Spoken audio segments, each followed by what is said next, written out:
রাম, বাবা, সারাদিন খেটে এলি, একটু বিশ্রাম নে। না মা, ফসল বেচতে না পারলে খাব কি? দাদা, আমার নতুন বই চাই। কিনে দিব, তার আগে আমি ফসল বাজারে নিয়ে বেঁচে আছি। রাম, তোর ধান নেব, কিন্তু দাম কম দেব। ধানের বাজার অনেক কম।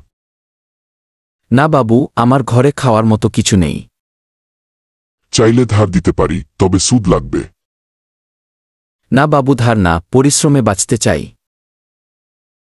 সিপাহী, যাও, তাড়াতাড়ি রামকে ডেকে নিয়ে এসো। আচ্ছা হুজুর, আমি এখনই যাচ্ছি। রাম ভাই, বাড়ি আছো? হুজুর তোমাকে ডেকে পাঠাইছে। হ্যাঁ ভাই, বাড়িতেই আছি, চলো যাই।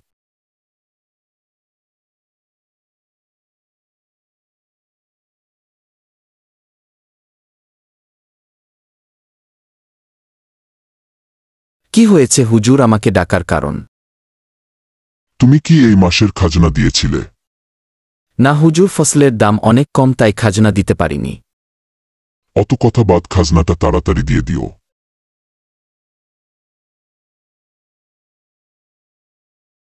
আরে রাম কাকা যে কেমন আছেন?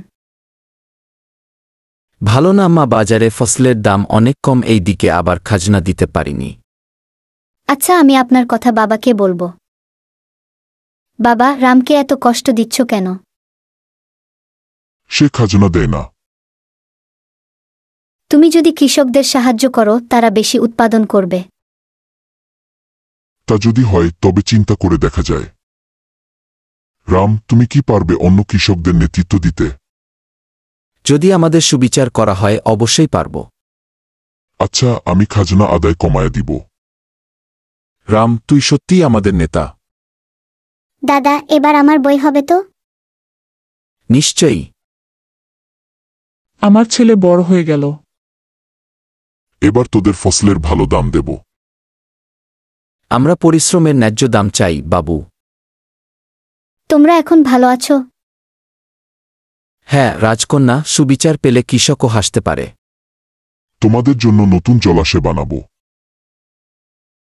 তাহলে আমাদের জমিতে সোনা ফলবে। আমাদের গ্রাম সত্যিই বদলে গেছে রাম। এটাই আমাদের জয়। তুমি যদি রাজ্য চালাতে, কি করতে? কৃষকদের সবার আগে রাখতাম।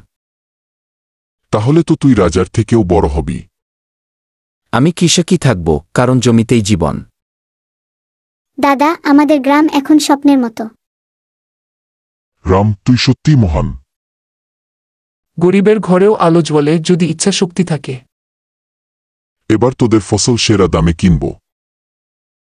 রাম, তোমার মতো মানুষই দেশ গড়ে তোলে। আমরা সবাই একসঙ্গে এগিয়ে যাব।